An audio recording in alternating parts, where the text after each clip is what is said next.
Hello everyone, कैसे हैं आप सब लोग। Welcome back to ICT virtual classroom Dehradun. मैं निखिल राणा, क्लास 9th का अपना मैथ्स का टॉपिक जो हमारा क्वाड्रिलेटरल्स, उसको कंटिन्यू करेंगे बच्चों। तो हमने जैसे कि आपने कल हमने क्वाड्रिलेटरल्स के बारे में थोड़ा बहुत जाना, इसकी प्रॉपर्टीज क्या है। आपको मैंने सारे जो हमने डायगोनल क्वाड्रिलेटरल्स पढ़े थे उनकी प्रॉपर्टीज पढ़ने के लिए मैंने आपको बोला था, याद करने के लिए आपको बोला था। उसी पे बेस आगे कुछ क्वेश्चंस करेंगे। तो चलिए अपनी क्लास शुरू करते हैं। शुरू करने से पहले हमेशा की तरह थॉट ऑफ द डे लेके चलते हैं। तो आज का थॉट ऑफ द डे है बच्चों, your future is created by what you do today not tomorrow. जी हाँ, आपका भविष्य उस पर निर्धारित करता है कि आप आज क्या कर रहे हैं, उस पर नहीं कि आप कल क्या करेंगे। तो अपने आज पे फोकस करें, ठीक है। अपने आज पे आप वर्क करें। आज पे आप आज मेहनत करोगे तो आपको कल बेटर रिजल्ट मिलेंगे। अगर आप कल के भरोसे रहोगे और कल का कल देख लेंगे तो आप और पीछे होते जाएंगे। तो कोशिश करें कि आप जो है हमेशा इस तरह का अपने अंदर माइंडसेट रखें कि हमें आज मेहनत करनी है। ऐसे नहीं, आपको जो होता है ना बच्चे के एग्जाम, अरे कल 1-2 महीने बाद एग्जाम है, तब का तब देखेंगे, तब पढ़ लेंगे, तो वो रिजल्ट उतना अच्छा नहीं हो पाता। जो बच्चा आज से अभी से हर दिन पढ़ रहा है, हम ये नहीं बोल रहे हैं कि बिल्कुल जुट जाओ, हर दिन एक रूटीन बना के चलो, थोड़ा थोड़ा अपने जो गोल है उसकी तरफ आप बढ़ते चलो, you will definitely achieve your goal. ठीक है। कोई भी इंसान रातों रात अमीर नहीं बनता है, कोई भी इंसान रातों रात सक्सेसफुल नहीं बनता है। उसके पीछे उसकी मेहनत रहती है, कंसिस्टेंसी रहती है, कंटिन्यूएंसी रहती है। ठीक है, कंटिन्यू रहता है बंदा, कंसिस्टेंट रहता है अपनी चीजों को लेके। तो वही चीज आपको भी करनी है। तो चलिए, फिलहाल यहाँ पे क्वेश्चन है, diagonal AC of a parallelogram ABCD bisects angle A, show that it bisects angle C also. तो बड़ा ही प्यारा एक क्वेश्चन। आप इसके अकॉर्डिंग पहले तो फिगर बनाओ कि diagonal AC of a parallelogram ABCD bisects angle है। तो डायगोनल एसी है किसी पैरेललोग्राम का, ठीक है। तो इट बाइसेक्ट एंगल सी, ये आपको बताना है, ये आपको बताना है।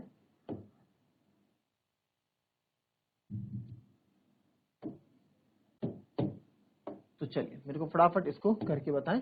फिगर बनाए, इसके अकॉर्डिंग आप पहले फिगर बनाएं, उस पर आप ये क्वेश्चन करेंगे। चलिए फिगर देखें क्या बोल रहा है। Diagonal AC of a parallelogram बनाना है आपको। पैरेललोग्राम का जो डायगोनल एसी ऑफ बाइसेक्ट कर रहा है एंगल ए को, और शो दैट करो बाइसेक्ट एंगल सी आल्सो। चलिए फटाफट करेंगे।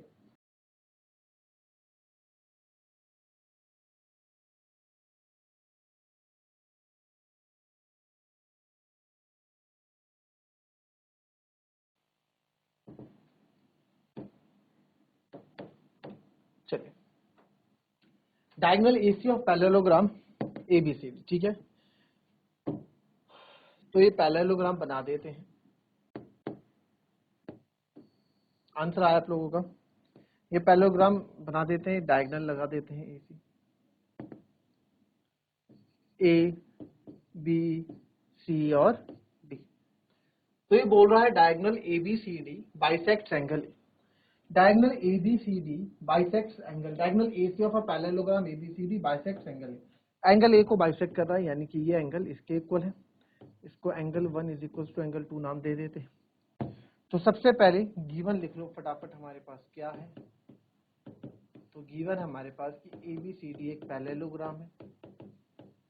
एबीसीडी इज अ पैरेललोग्राम, ठीक है, जिसमें ए बी सी डी के बराबर है and A C B D के बराबर है, ठीक है। और angle A C bisects angle है, ए सी बाइसेक्ट्स एंगल है such that angle 1 is equal to angle 2। तो पहला पार्ट है it bisects angle C also, sir ये एंगल सी को भी बाइसेक्ट करता है। तो बहुत ईजी है, ध्यान देखो क्या होगा।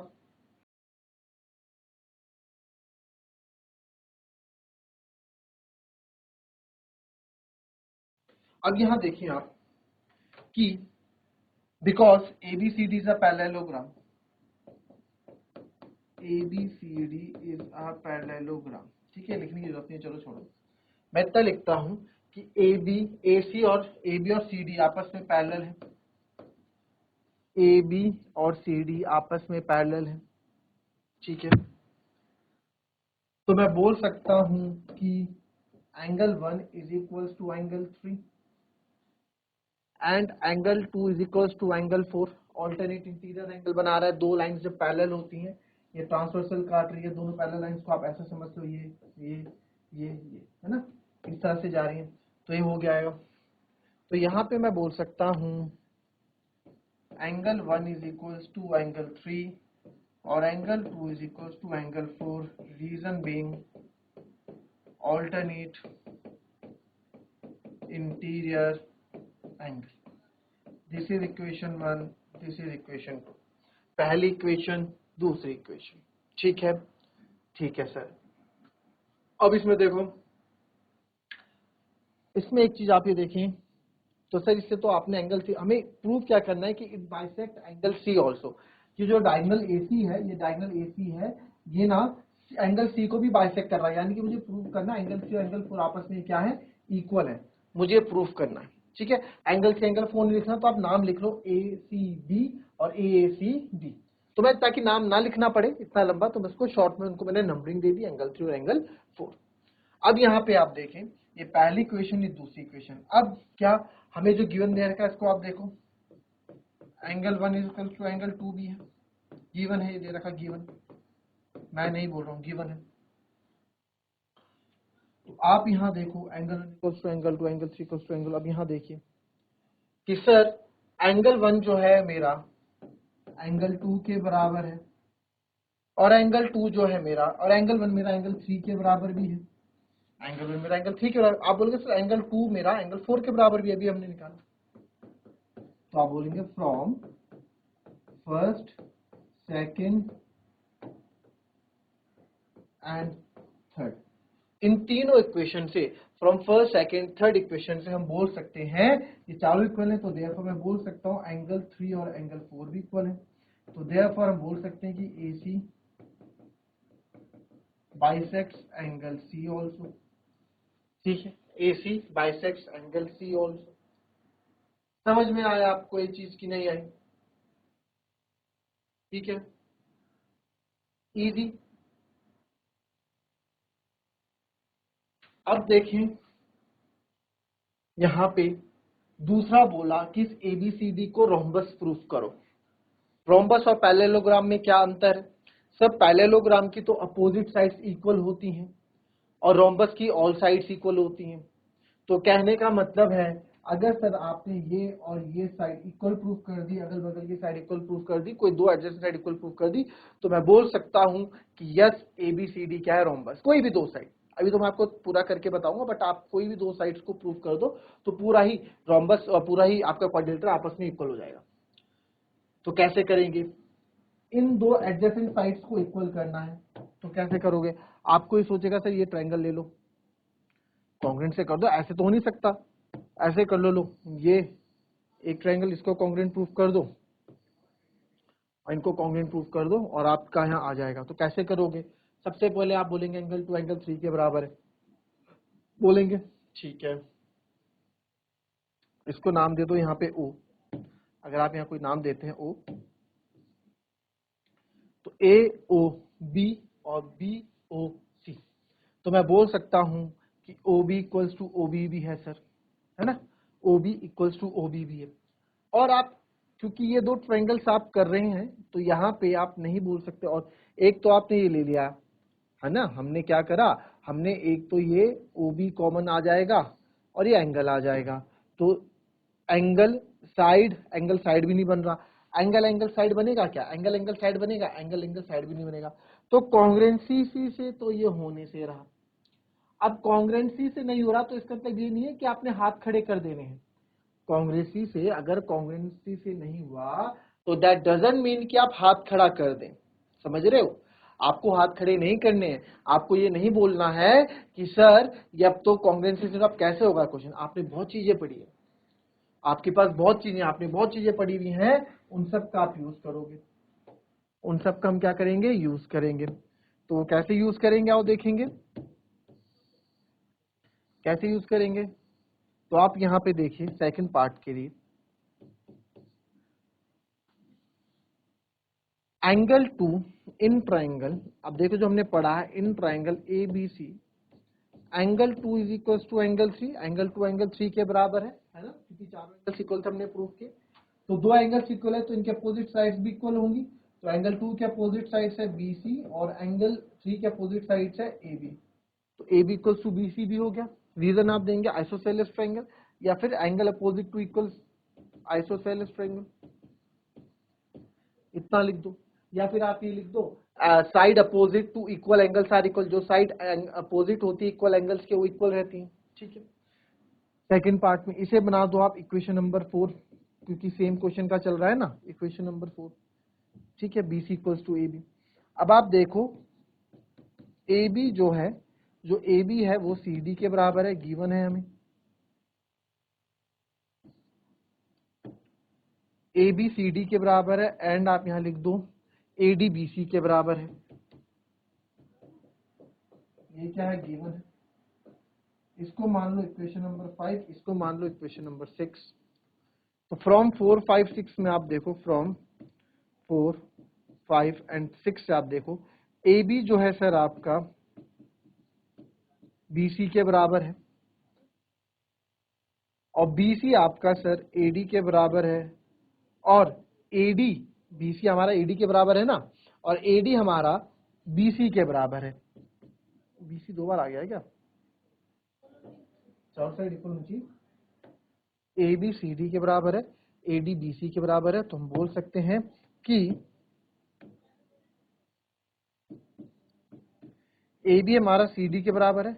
हमने बोला सर AB हमारा BC के बराबर भी है, और हमने बोला हमारा BC AD के बराबर भी है। तो चारों साइड आपस में इक्वल हो गई। तो जब चारों साइड आपस में इक्वल हो गई तो मैं बोल सकता हूं देयरफॉर, अरे क्वेश्चन कहाँ गायब हो गया भाई,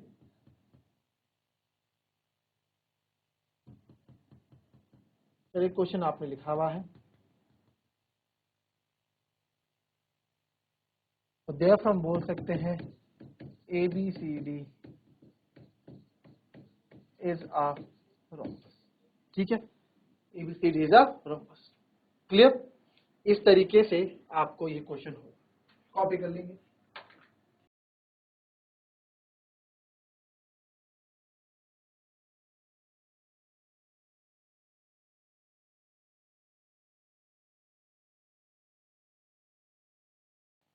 पहले इस क्वेश्चन को देखें। यहाँ पे ये क्वेश्चन है हमारे पास,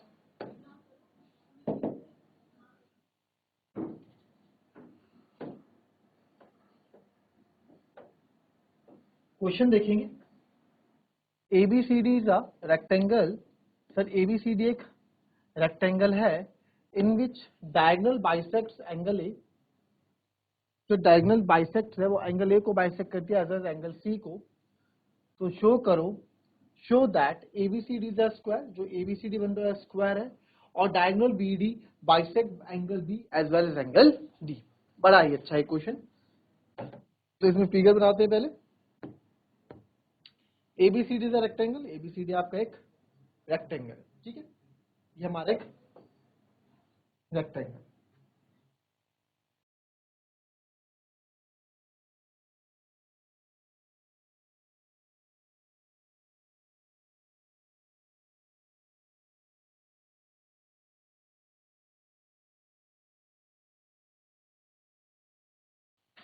तो अब ABCD is a rectangle in which diagonal AC bisect angle A as well as angle C. तो ABCD एक रेक्टेंगल है in which diagonal AC A B C D। ABCD एक रेक्टेंगल है इन विच डायगोनल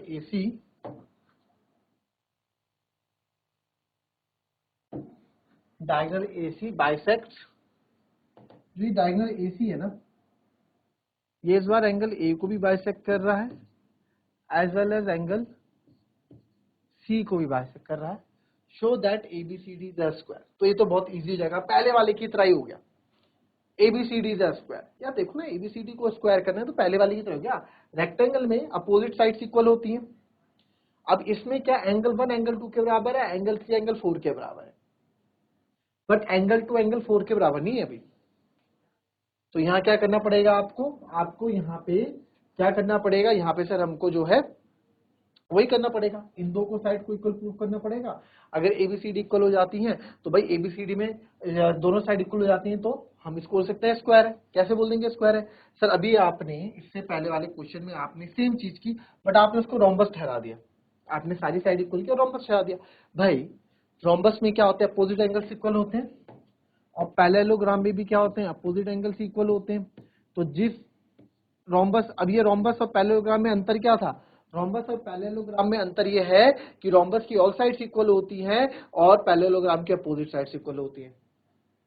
रोम्बस और parallelogram में same thing क्या है कि दोनों के अपोजिट एंगल्स इक्वल होते हैं। तो जब दोनों के अपोजिट एंगल्स इक्वल हमने थे, वो तो ऑलरेडी थे ही, पर जो डिफरेंस था उसको हमने रोम्बस की तरह बना दिया कि इसकी और साइड इक्वल प्रूफ कर दी। अब वही चीज हमने यहाँ पे की किया भाई, जो रेक्टेंगल होता है, रेक्टेंगल में ऑल साइड्स क्या होती हैं आपकी, ऑल एंगल्स 90 डिग्री होते हैं। स्क्वायर में भी ऑल एंगल्स 90 डिग्री होते हैं। तो सारे एंगल ये 90 डिग्री के हैं, तो ये उनके भी 90 डिग्री होते हैं। दूसरी बात कि सर स्क्वायर की ऑल साइड्स इक्वल होती है, बट रेक्टेंगल की अपोजिट साइड्स इक्वल होती है। तो मैं बोल सकता हूं अगर मैंने ऑल साइड्स इक्वल कर दी यहाँ पे, तो ये स्क्वायर बन जाएगा। 90 डिग्री एंगल, 90 डिग्री एंगल तो रेक्टेंगल के भी होते हैं। तो अब आप देखो अगेन, आप वही पहले दिमाग में वही आएगा कि यार यहाँ पे ऐसा करो, इन दो साइड्स को आप इक्वल प्रूफ कर दो। कैसे प्रूफ करोगे, कैसे प्रूफ करोगे? तो सर अगर ए बी और सी डी को इक्वल प्रूफ करना है ना, तो आप बोलोगे कि एंगल टू एंगल 4 के बराबर तो यहाँ है ही नहीं, एंगल टू एंगल 4 के बराबर तो यहाँ है ही नहीं। यहाँ पे बस एक एंगल, इन दो एंगल को लेंगे, कुछ कॉन्ग्रुएंसी यहाँ पे हो ही नहीं रहा। तो अगेन इसको जो आप तरीका यूज करोगे वही तरीका यूज करोगे जो हमने पहले किया। क्या? पहले इनको आपस में इक्वल प्रूफ करके दिखाओगे। क्या करके दिखाओगे? प्रूफ करके दिखाओगे, ठीक है। तो आपको पता है कि ऑल एंगल्स आर इक्वल, या तो आप ये लिख दो कि भाई रेक्टेंगल के ऑल एंगल्स इक्वल होते हैं, 90 डिग्री होते हैं। तो यानी कि जो बाइसेक्ट कर रहा है, तो एंगल 1, एंगल 2, एंगल 3, एंगल 4 सारे के सारे क्या होंगे? इक्वल होंगे। या तो ऐसे लिख दो, या आप पूरा ही प्रूफ करके आप यहाँ पे बता दो। तो सॉल्यूशन में देखेंगे ABCD is rectangular in which A B C D एक रेक्टेंगल, ये हमारे पास गिवन है, ठीक है। और diagonal A C bisects angle A and angle C, दोनों को बाइसेक्ट कर रहा है। तो यहाँ पे हम बोल सकते हैं angle 1 is equals to angle 2 and angle 3 is equals to angle 4। ये हमारा प्रूफ स्टार्ट करते हैं। ये तो गिवन हो गया। तो प्रूफ में आप स्टार्ट करेंगे कि angle 1 is equals to angle 4, क्योंकि भाई अपोजिट साइड्स पैरेलल भी तो होती हैं, A B parallel to C D, parallel equal दोनों होती है। तो angle 1 is equals to angle 4 and angle 2 is equals to angle 3। पहली इक्वेशन, दूसरी इक्वेशन, रीजन सेम देंगे, ऑल्टरनेट इंटीरियर एंगल, तो ये हो गया। तो एंड हमें पता है एंगल 1 और angle 2 and angle 2, angle 3, angle 4 आपस में इक्वल है। इसको इक्वेशन नंबर 3, इक्वेशन नंबर 4 मानो। रीजन बीइंग गिवन, तो आप यहाँ लिख सकते हैं from first, second, third and fourth से हम ये बोल सकते हैं angle 1 is equals to angle 2 is equals to angle 3 is equals to angle 4। चारों एंगल्स आपस में क्या है? इक्वल है, ठीक है। ओके, ये बना दो आप equation number 5। Now in triangle A B C, ABC triangle में देखिए आप, angle 2 is equals to angle 4। क्यों? हमारे पास फ्रॉम फिफ्थ से देख लो एंगल 2 इक्वल्स टू एंगल 4 है। तो देन मैं बोल सकता हूँ एंगल 2 के अपोजिट है बीसी, एंगल 4 के opposite A B C equals to A B हो जाएगा, ठीक है। रीजन दोगे isosceles triangle, this is equation 6, ठीक है। B C equals to A B हो गया। नाउ हमें पता है ए बी जो है सी डी के बराबर भी है, 7th इक्वेशन, और ए डी जो है बी सी के बराबर भी है, 8th इक्वेशन। तो यहाँ लिखूंगा मैं फ्रॉम 6, 7, 8, जो सब छठी, सातवीं, आठवीं से हम बोल सकते हैं कि ए बी बी सी के बराबर है। आप बोलोगे sir B C A D के बराबर है, और मैं बोलूंगा जो ये ए बी है ये ए बी सी डी के बराबर भी है। तो चारों साइड इक्वल हो गई। तो therefore A B C D is a square. कि सर हमारा ए बी सी डी क्या होगा? हमारा ए बी सी डी एक स्क्वायर भी होगा, ठीक है। चलिए दूसरा पार्ट देखेंगे, diagonal B D bisects angle B as well as angle D. जो डायगोनल बी डी है बच्चों, जो विकर्ण हमारा बी डी जो हमारा विकर्ण है वो क्या बोल रहा है कि ये एंगल डी को भी बाइसेक्ट कर रहा है, साथ साथ एंगल बी को भी बाइसेक्ट कर रहा है। तो कैसे प्रूफ करके दिखाएंगे इसको, बताएं आप कैसे प्रूफ करेंगे? ठीक है, तो कैसे प्रूफ करेंगे इसको? तो इसको प्रूफ करने के लिए आप क्या कर दो, इन दो ट्रायंगल्स को अगर कॉन्ग्रुएंट आपके दिमाग में आ रहा है तो फिर सर इसको कॉन्ग्रुएंट अगर कर दें तो मैं बोल सकता हूँ सीपी सीटी से अगल बगल वाले एंगल इक्वल हो जाएंगे। बट सर क्या ये ऐसा हो पा रहा है? आइए देखेंगे। इसको अगर आप बोल दें कि ये वाला एंगल ले लो सर, ये वाला इसके इक्वल हो जाएगा, ठीक है, यहाँ ओ नाम दे दो। और मैं बोल सकता हूँ कि हमने जब ये स्क्वायर प्रूफ कर दिया, हमने जब एबीसीडी स्क्वायर प्रूफ कर दिया, तो मैं बोल सकता हूँ कि जो एबीसीडी के जो स्क्वायर होते हैं वो क्या करते हैं, उसके डायगोनल बाइसेक्ट करते हैं, उसके विकर्ण एक दूसरे को समद्विभाजिक होते हैं, और साथ ही साथ 90 डिग्री पे यहाँ पे एक दूसरे को बाइसेक्ट भी करते हैं। चलिए 90 डिग्री का आप छोड़ें, आप ये देखें कि एक एंगल ये हो गया, ठीक है, एक एंगल ये हो गया, ये साइड आपने भी इक्वल प्रूफ कर दी, A B equals to C D, ठीक है, एंगल साइड। और आप इसमें क्या बोल सकते हैं कि और कौन सा एंगल इक्वल रहेगा, कौन क्या बोल सकते हैं? ये आपके लिए होमवर्क है, ये पार्ट आपको करना, सेकंड पार्ट आपका यहाँ पे होमवर्क रहेगा कि आपको ये पार्ट कैसे करना है, ठीक है। तो आज की क्लास यहीं समाप्त करेंगे, मिलेंगे आपसे अपनी कल की नेक्स्ट क्लास में। तब तक के लिए be happy, be healthy and be safe. Thank you and have a nice day.